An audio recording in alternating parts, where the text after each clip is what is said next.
विशेष मुद्दा पर काम करेगा, शिक्षा पर काम करेगा, बेरोजगारी भगाएगा, पलायन के दूर करेगा, या वृद्ध माता पिता जो बा जरा 60 साल से ऊपर उम्र हो चुकल बा तो उनका सबके भी व्यवस्था ठीक करेगा। ओकरे नाम है जनसुराज पटेल। अब प्रशांत किशोर के बारे में थोड़ा सा के परिचय दे देता है। हमारे जो सूत्रधार बड़ा प्रशांत किशोर यही के बाद शाहबाद के, और इनका पिताजी डॉक्टर है शाहपुर में, श्रीकांत पाड़े इनका पिताजी के नाम है श्रीकांत पाड़े। वो बच्चा के बहुत अच्छा डॉक्टर रहना और उनके ही संतान बाबा। तो इनका बचपन के लालन पालन शाहपुर में भइल। ओकर बाद ही पटना चल गए पढ़े, एन कॉलेज से इनका शिक्षा भइल। ओकर बाद ही दिल्ली गए, फिर ही ऑस्ट्रेलिया गए, फिर ही अमेरिका चल गए। अमेरिका से जब लौट के भारत में अल तो इनका बिहार अपना घर आवे के मन भइल कि चलो हम लोग अपना बिहार चलते हैं। इनका पिताजी यहाँ शाहपुर से गेला के बाद बक्सर में बहुत अच्छा क्लिनिक खोलने वाला। अब बक्सरे में सेवा करते करते उनका लास्ट में मृत्यु हो गई। बुजुर्ग हो गए, बीमार हो गए तो उनका मृत्यु हो गई। तो उनके ही बेटा बना प्रशांत किशोर जब ये बिहार में लौट के आए तब इनका मन में लागल कि हमारा बिहारे के हम बच्चा बने, हम अरबों खरबों कमा लेंगे और हमारे बिहार की स्थिति का हो गई। और देखो तकलीफ जे बा, दुख जे बा उस शहरी क्षेत्र में दिखाई नहीं पड़े, तकलीफ हरदम दिखाई पड़ेला ग्रामीण क्षेत्र में। शहर के लोग जो व्यवसायी बा या जो अफसर बा वो तो पैसा कमा रहा बा, जैसे कमाए, व्यवसाय करके कमाए, अफसरगिरी करके कमाए, घूस लेके कमाए, ओकर के जीवन यापन या देखबो कि एकदम एयर कंडीशन में सब रहता, रोड पर एकदम चलता तो लगता कि एकदम कौन महाराजा चल रहा था। लेकिन असली गरीबी जो बा गाँव में देखे मिलता।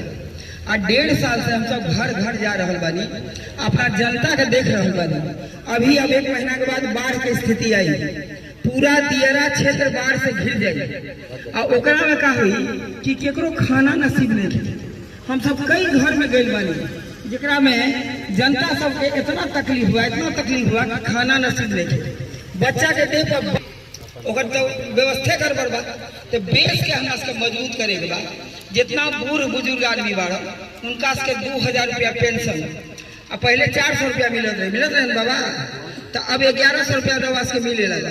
तो रवास के 1100 रुपया कैसे मिलता? ये जनसुराज के दिन है। आज गली गली हम सब जाके इतना बोलने वाली 400 रुपया लेके कि हमारा जनता को भीख मंगा तो है नहीं, 400 रुपया आप लोग भीख देते हैं। तो वही के चलते प्रशांत किशोर के ही चलते दोसर पार्टी बीजेपी रहे या राजद रहे सबके कान खड़खड़ाए लगा कि ना ये तो मुद्दा बा, एकरा में बूढ़ा बुजुर्ग आदमी सबके 1100 रुपया पेंशन देवे के चाहिए। तो रउआ सबके पेंशन 1100 रुपया अब हो गई। इसी प्रशांत किशोर के देना। अब जब इनका चुनाव नवंबर में बा, दिसंबर में जब हमारे सबके सरकार आई तब रउआ सबके घर बैठा है जितना बूढ़ बुजुर्ग आदमी बाड़े, मैंने जेंट्स रहे या लेडीज रहे जे भी रहे, ओकरा 2000 रुपया पेंशन देवे के चाहिए मिली। ये हमारे सरकार के नियम है। तो रउआ के जब 2000 रुपया पेंशन मिली तो अच्छा बात, इतना आदमी बा 2000 रुपया पेंशन मिली। जितना बच्चा सभी नौजवान बा, ऐसा नहीं कि ना बिहार में कोई तेज नहीं है, ये बच्चा सब में कितना बच्चा के बहुत क्वालिटी बा, लेकिन ओकरा साधन नहीं है, आगे के पढ़े के साधन नहीं है, या माँ बाप के गार्जियन के पढ़ाई के उतना शक्ति नहीं है, उतना वो खुद में ओकरा घरे में नहीं है तो बच्चा के क्या पढ़ेगा। तो ओकर व्यवस्था भी हमारे सरकार करी कि हर एक बच्चा के जो 50% नंबर अपना मन से ले आई। ये तू सब सुनो, बहुत जरूरी चीज है कि 50% नंबर अगर तुम लोग अपने से ले आते हो तो 2000 रुपया स्कॉलरशिप के तहत प्रशांत किशोर तरा सके दी है, जेकरा से तू सब पढ़ सक लिख सक।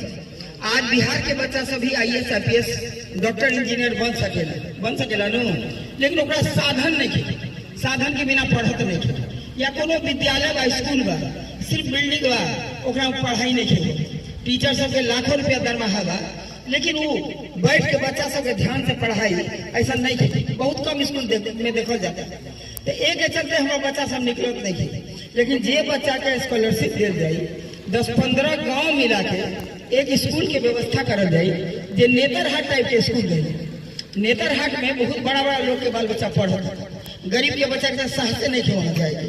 तो वो चीज प्रशांत किशोर तोरा के ला के दी हम, ओकरा में हमारे सब बच्चा ओकरा में जाई पढ़े, आ यही बच्चा सब कोई डॉक्टर इंजीनियर बने होना चाहिए कि नहीं होना चाहिए।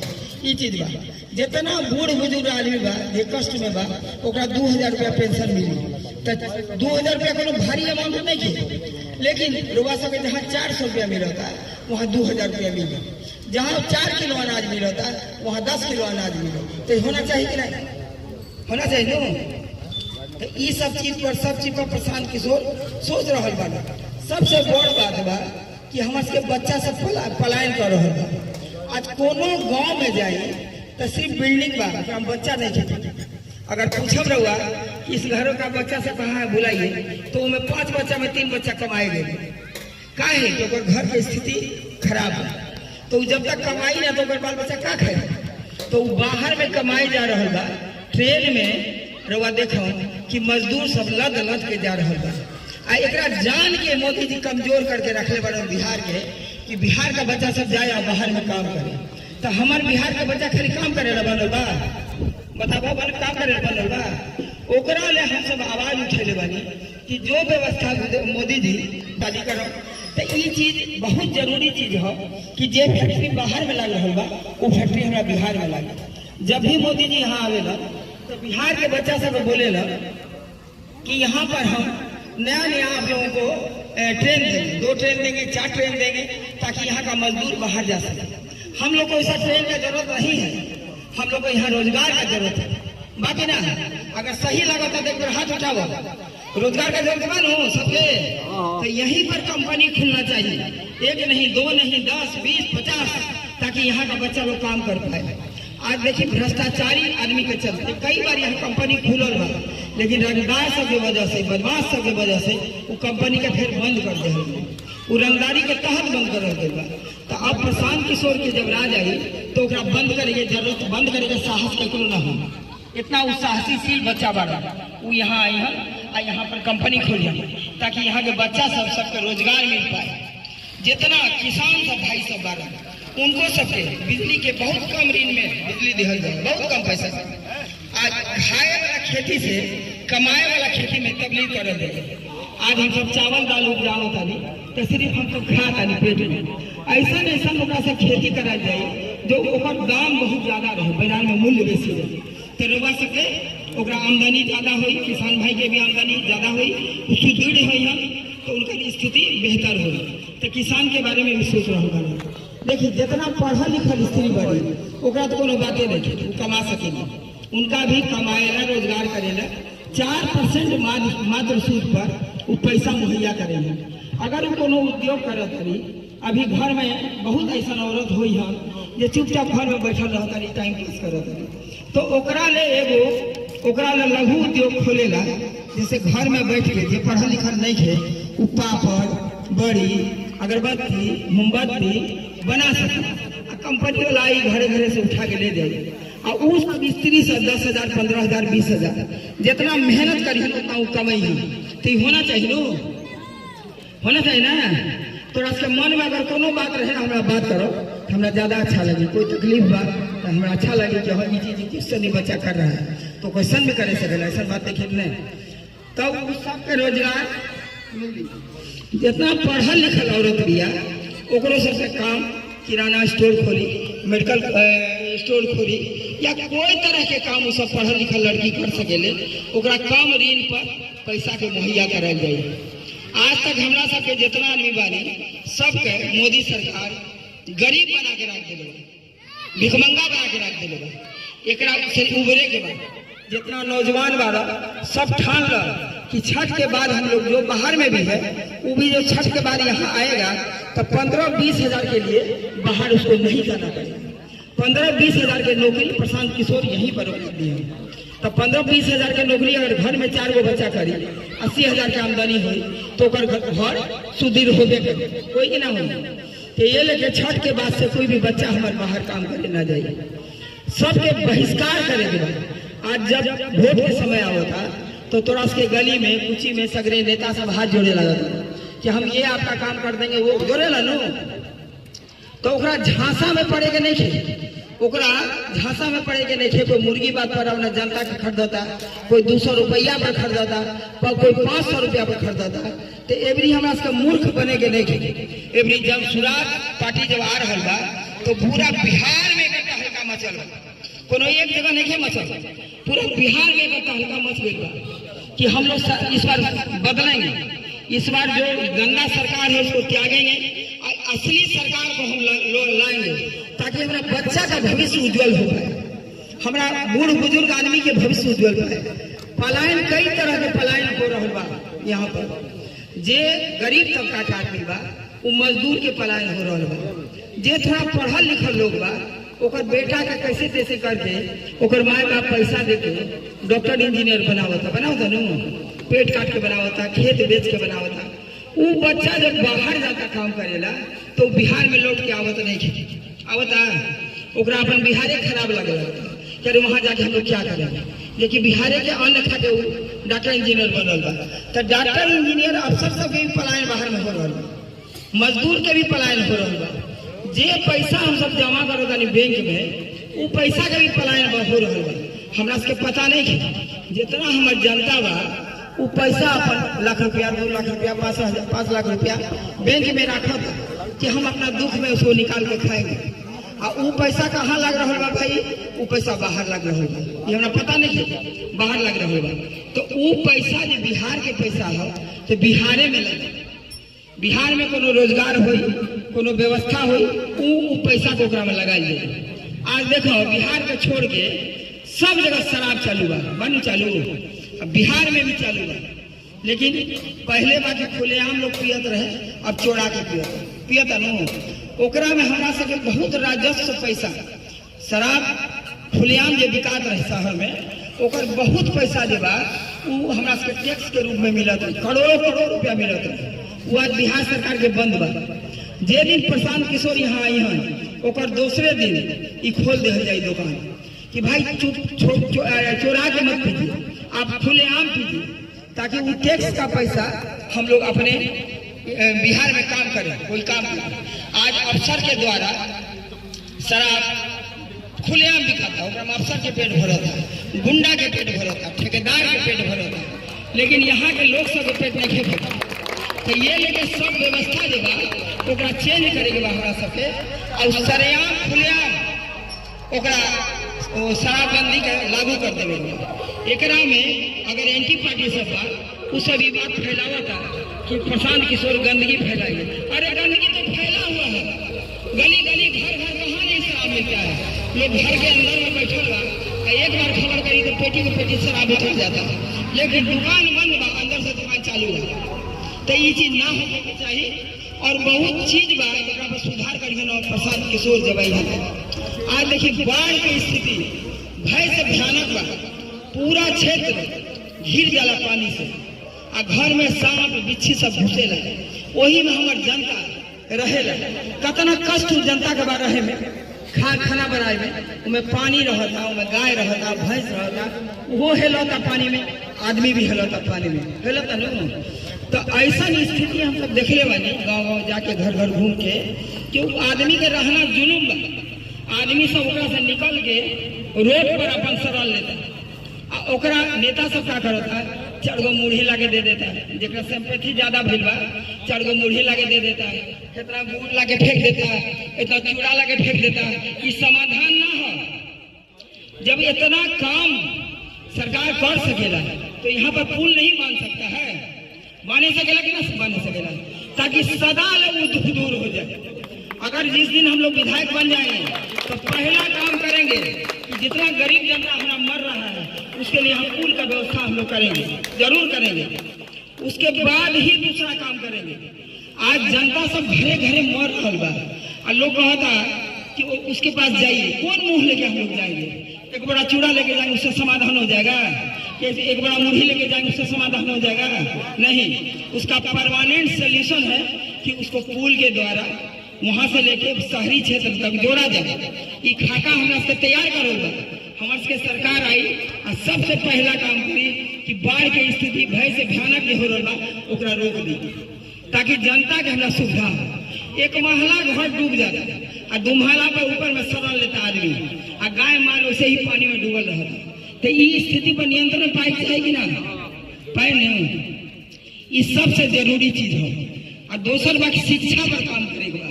ये सब नौजवान बा सब पढ़े लिखे लायक बा, अगर बढ़िया पढ़े लिखे के शिक्षा जब ना मिली तो ये आगे का बच्चा सब बढ़ पाई। तो एक सबके शिक्षित करेला बढ़िया बढ़िया स्कूल की व्यवस्था हुई, स्कॉलरशिप दिहल जाई ताकि हमारे बच्चा सब पढ़े और देश के बिहार के स्वस्थ नागरिक बने, डॉक्टर इंजीनियर बने। आज देखिए अगर रउआ जाता नहीं दिल्ली या पटना कहीं भी जा रहा बनी तो लोग प्लेटफॉर्म पर या जहाँ भी जा, रेलवे स्टेशन जा, कुली के काम करते हुए अगर देखो तो हमारे बिहारी बा। अगर रेलवे स्टेशन पर देखो पोछा लगे थे तो हमारे बिहारी बा। हवाई अड्डा चल जा हमारे बिहारी बा। पैखाना साफ कर रहा बा हमारे बिहारी बा। क्यों? हमारे बिहार के लोग का कर्जा खेले बा, गंदा काम करेला, पैखाना साफ करेला। जहाँ भी जेब आज बड़ा बड़ा मिलिट्री यहाँ बा, पटना में बा मिलिट्री कैंप बा, वहाँ पर घास छिलवाए के रहे। तो एगो अफसर कहा था अरे जाओ ना 10 बिहारी को पकड़ के ले आओ, अब वही जाके साफ करेगा घास। तो घास छिलेला हमारे बिहारी बनल बा। ये कितना खराब चीज है। प्रशांत किशोर एक जगह गए तो उनका कहलस कोई काम कैले रहलन तो उनका बोलस कि इतना पैसा आप ले लीजिए। कहलन कि देखो हम तुम्हारा पैसा हमको नहीं चाहिए, हमको बिहारी कह के जो कोई गाली देते हैं तो ये बिहार का है, ये नहीं होना चाहिए, यही बंद कर बिहारी कहना, हमको तुम्हारे पैसे की आवश्यकता नहीं है। जिस दिन बिहारी को बिहारी कहना बंद हो जाएगा, गाली देना बंद हो जाएगा, वही मेरे लिए गिफ्ट है। उनका कहना बा तो प्रशांत किशोर धरती से जुड़ल बाड़ा, वैसा नेता बाड़ा कि तोरा हमारा बीच के बाड़ा, उनका पैसा को कोनो कमी नहीं है। वो इतना तेज आदमी बाड़ा कि 10-15 को मुख्यमंत्री बना चुकल बना अभी तक। जेकरा जे सूत्र बता देते ना मोदी तक के बतेले वाले, घर घर मोदी, जगदग मोदी बतेले वाले नो। ऐसा नो नेता बाड़ा आदमी बाड़ा कि कितना मुख्यमंत्री बने, कितना एगो प्रधानमंत्री बने, उनका वही एवज में करोड़ों करोड़ रुपया, अरबों रुपया लोग देते हैं। उनका बुद्धि की कमाई है। तो वो 2 जीव वाइफ हस्बैंड वाला, एगो उनका बेटा डॉक्टर के बेटा वाला, संभालगढ़ के बेटा वाला, वो अपना मन में सोचत रहना कि खाली हम अपने लिए जिए तो क्या जिए, बिहार के लिए कुछ करना चाहिए। तो वही से तोरा के बीच में वर्षों के बाद जब हमारे सुभाष चंद्र बोस नेताजी जितना बड़ा बड़ा बड़ा सब उस समय के नेता, गांधी जी से टॉप के प्रशांत किशोर बड़ा, ये इनका से बढ़िया नेता हमारा से ना मिले। ये दिल के छुए वाला नेता बड़ा, गरीब के नेता बड़ा। अगर एक साथ ना देव तो बिहार की स्थिति बा अभी ये बस से बदतर हो जाए। तो एक साथ हमारे के देवे चाहिए। हमारे के पहचान चिन्ह हमारे के मिल चुकल बा। अब पहचान चिन्ह हमारे से कोई देले नहीं थे। पहचान चिन्ह प्रशांत किशोर अपना से मांग के ले बारे कि हम लोग को बैग दीजिए जिससे शिक्षा का आभास होता है। तो स्कूल बैग जो बच्चा टांगेला वही उनका दिहल गया स्कूल बैग चुना चिन्ह मिलल। जब बच्चा के जन्म होखेला तो लालन पालन ओकरा घर में होला ना। तो वो पहला स्कूल है जहाँ माता पिता अगर शिक्षित रहे तो बच्चा भी शिक्षा अच्छा ग्रहण करे। जहाँ के वातावरण गंदा रहे तो बच्चों खराब हो जाए। तो वो शिक्षा दीक्षा घर में मिले। लेकिन स्कूल जब बच्चा जाला तो माए बाप नया ड्रेस पहना के, पीठ पर बैग डाल के, टिफिन में खाना देके जब ओकरा भेजे ले तब माए बाप के छाती गदगद हो जाए। अब बच्चा के भी छाती गदगद हो। आज पहला बार हम स्कूल जा रहे हैं, लेकिन ये बात नहीं है। पहला कदम अपन बोझ उठावेला कि आज से जीवन में हम चलना स्टार्ट कर, दुनिया के भीड़ में हम शामिल होने जा रहे हैं। ओकर बाद स्कूल में आवेला तो ओकर पिता माता के बन जाला टीचर बढ़िया शिक्षा ओकरा देवेला। तो वही बैग चिन्ह हमारे के बाद जे प्रशांत किशोर मांगले बा। बैगे में सारा कारनामा बा। बैग में शिक्षा बा, रोजगार बा, पलायन बंद बा, तरह तरह के ओकरा बैग में भरल बा मसाला। वही चीज हमारे के बैग छाप प्रशांत किशोर के निशान है। और तू सब कोई भूलैया मत। एवरी बैग छाप पर मुहर लगाकर जन स्वराज को आप लोग विजयी बनाए। और बिहार का उन्नति देखिए, बिहार कहाँ से कहाँ पहुँच जाएगा उसका ठिकाना नहीं है। तो इस बार बैग छाप पर मुहर लगाकर आज देखो हमारे प्रशांत किशोर के जीवनी थोड़ा सा सुनो। वो बहुत दिन गंगा जी के किनारे में टेंट लगा के, उनका ये नहीं थे हम एसी में सुतल हैं, मेरा बच्चा सब अलग सोया हुआ है। गर्मी में टेंट लगा के 2 महीना 3 महीना तक वहाँ पर बहुत बड़ा कैंप लागल है। ओकरा में थोड़ा सा वैसा बच्चा कि मोबाइल के द्वारा कैसे कमाई जाए, यूट्यूब के द्वारा, फेसबुक के द्वारा कैसे कमाया जाएगा, इस सूत्र बतावत बहुत बच्चा के रूम में बैठा ली हन और बताई हन कि कैसे यूट्यूब के द्वारा कमाया जा सकता है, कैसे फेसबुक के द्वारा। 5 दिन की ट्रेनिंग रहे, वो अपन खाना खिलाई हन, वहीं पर रहे के बाद अभी वो बच्चा के जेका चाहेला वो अपन नाम लिखवा ले, वहाँ शिक्षा मिले। और ओकर बाद मोबाइल के द्वारा बच्चा सब अपना क्षेत्र में जाके 5,000, 10,000, 20,000, लाखों रुपया तक वो कमा रहे बच्चा सब। तो उनका सोच बहुत ऊंचा बा। तो वहां से वो देखो कितना गांव लोग थोड़ा दूर चलेला, थोड़ा सा बोलेला, थक जाएगा, और कितना गांव पैदल चलल वाला, पानी में, कादव में, गंदा में, इतना दूर पैजामा उनकर कादा से भीज जाता है। ना वो कोनो जाति पाति ना माने, हम सब भी कोनो जाति पर, हम जाति के ब्राह्मण बने, लेकिन हम सब जाति पाति ना माने, ककरो यहाँ बैठम, ककरो यहाँ खाए। तो वही हमारे प्रशांत किशोर भी रहा कि केकरो यहाँ जाइए आ जे उ चावल डाल दे दी वही खाइए। हर एक घर में घूम के सबके दुख सुख जानत रहना कि भैया आपको क्या कष्ट है बताइए, आपको क्या कष्ट है बताइए। तो जब उनकर पार्टी बन जाए, जब वो आ जाए पूर्ण रूप से, तो केकर मदद हुई, यही के जनता के मदद हुई नो, रउआ के सब बच्चा सबके, महिला के कल्याण हुई, खेती के बेहतर बनायल जाये, पलायन बंद करल जाये। तो ऐसा जब वो आ जाए, देखिए हमारा पेट में तो बहुत बात बा, बोलम का रात भर हम बोलते रहो। विधायक अगर उनकर विधायक हम रही या कोई और रहे, अगर वो काम ना करी तो 2 साल के अंदर जनता सब लिख के दी कि भाई विधायक का बना दी गलती से। अब सब आदमी सबके अंदर में तो घुसल नहीं थे, वो हाथ पर जोड़ के बन गए कि हमको दे दीजिए काम, बन गए, गलती हो जाला। तो वैसा विधायक के अगर वह सब लिख के वहाँ पर दे कि नहीं विधायक हम लोग के लिए ठीक नहीं है, तो 2 साल के अंदर हटाए के प्रावधान शुरू में उनका दस्तखत कराया जाए कि अगर आप ठीक से काम नहीं करिएगा, घुसखोरी कीजिएगा, भ्रष्टाचारी कीजिएगा, तो आप 2 साल के अंदर आपको हटा दिया जाएगा। ऐसा कोनो सरकार के लिए बा, कोनो सरकार के लिए वास्तव। लेकिन प्रशांत किशोर के पहला नियम है कि अगर मेरा विधायक काम ठीक से नहीं किया या गलत आदमी को हम लोग चुन के कहीं बैठा दिए हैं और जनता को नहीं देख रहा है, तो 2 साल के अंदर उसको सस्पेंड किया जाएगा, डिस्चार्ज किया जाएगा, उसको अपना पद छोड़ना पड़ेगा। तो ये ताकत हमारे प्रशांत किशोर के बाद दूसरा का नहीं खेल, ये ताकत हमारे प्रशांत किशोर के राज में जब ये भी विधायक आई, वो डर से एको पैसा जनता के तंग ना करे।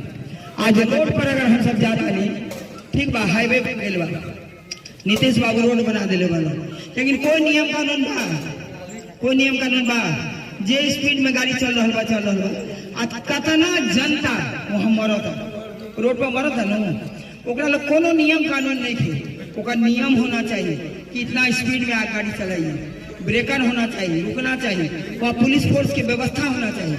अन्याय तो देखो इतना हो रहा बा कि 8 साल 10 साल के लड़की के बलात्कारी सब रेप करके आ काट के खेत में फेंक दिलस। जब वो बच्चा छटपटाए लगा तो उठा के अस्पताल ले गई, स्टेशन पर सुतल भी इलाज में ना 8 घंटा 4 घंटा बाद तड़प के उमड़ गई। ओकरा ले हमारे प्रशांत किशोर जाके धरना दिलन, उनको जितना आदमी रहे सब धरना दिलस, मार खेलस कि ऐसा कौन शासन है भाई जो आप लोग कंट्रोल नहीं कर पाते हैं। इतना हत्या हो रहा है, इतना बलात्कार हो रहा है, इतना चोरी हो रहा है, इतना डकैती हो रहा है, तो प्रशासन कहाँ है? प्रशासन क्या कर रहा है? जब जनता किसी के राज में सुखी नहीं है तो कैसा प्रशासन, कैसा विधाता, कैसा विधायक, कैसा केंद्रीय मंत्री? तो इस सब चीज पर अगर कंट्रोल करी कोई आदमी तो जरूर कंट्रोल हो, लेकिन ऊपर से नीचे तक भ्रष्ट सरकार बा तो रोकी के रोकी? रउआ चल जाए थाना चल जाए, तो रउआ जब तक पैसा ना दे काम रउआ के ना हो। कुत्ता जैसा देखिए दरोगा कि कैसे ये वो फंस गई बा, फिर आप साइड में ले जाइए कि भैया क्या काम है, तो लड़ाई हुआ, पैसा लाए हो, खुलेआम मांगे। ओकरा से ऊपर चल जाए किराने ऑफिस, वहाँ पैसा मांगेला, वहाँ से चल जाए कलेक्टर के ऑफिस, वहाँ पैसा मांगेला। तो ऊपर से नीचे तक सब बिकल बा। तो यही चीज के तोड़ेला हमारे प्रशांत किशोर आ रहे और रउआ के सबके साथ देवे के बनो, सब आदमी के साथ देना है और नया सरकार बनाएगा, एक विजयी बनाएगा। आज जहाँ भी बिहार में रउआ जाए तो जनसुराज के तहलका मच गई। लोग कहता कि पैसा पर आदमी खरीद के ले ले वाला, जितना इतना आदमी बा हम कतना पैसा दिले बनी कको दिले बनी पैसा सबसे बड़ा पैसे है वो जहाँ जाएला जनता उनका ले दौड़ेला। प्रशांत किशोर आ गए ऐसा कोनो नेता ले दौड़ल नहीं थे कोनो नेता ले इतना प्रेम नहीं थे। इतना हमारे के भाग्य बा जे हमरा के बीच में प्रशांत किशोर जैसा नेता हमरा के मिलन आ जो भी विधायक जहाँ भी बिहार के चुनियन तो ओकरा बढ़िया शिक्षा दीक्षा दिल जाए कि भाई आप सही काम कीजिए, अगर सही काम आप नहीं कीजिए तो आपको हटा कीजिए होके के चाहिए नो। आज तक कोनो भी मंत्री रहे, आज तक कोनो भी सरकार भाई कहीं भी प्रावधान बा रउआ के पास आवता नेता से हाथ पैर जोड़ता रउआ एगो बटन दबा देते नहीं, सही आदमी के दवाई या गलत आदमी के दवाई या बोझ दे के दवाई रउआ से दबवा ले जाता। वोट के दिन वोट के एक दिन पहले बोरा के बोरा पैसा हमसे देखने वाली खोल देते पब्लिक में तो एक दिन से 500 रुपया से का हो जाए कोई कुछ हो तो एक बार अपना करेजा के मजबूत कर लेंगे कि इस बार हम लोग बिकेंगे नहीं। हम जनसुराज पार्टी पर बैग छाप पर मोहर लगा के विजयी बनाएंगे। एक से बढ़िया कुछ बात एक बार हम बोले जय बिहार वैसे बोली जय जय बिहार जय बिहार जय बिहार जय बिहार जय जनसुराज सबके साथ देवे यही का सबके धन्यवाद।